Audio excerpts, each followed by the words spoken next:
You ask Tiger to solve. This deals with linear equations with one unknown.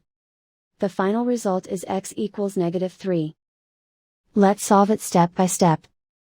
Simplify the expression. Expand the parentheses. Multiply the coefficients. Simplify the arithmetic. Group like terms. Combine like terms. Group all constants on the right side of the equation. Subtract 20 from both sides. Simplify the arithmetic.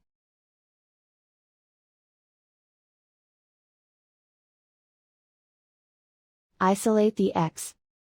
Divide both sides by -2. Cancel out the negatives. Simplify the fraction. Move the negative sign from the denominator to the numerator.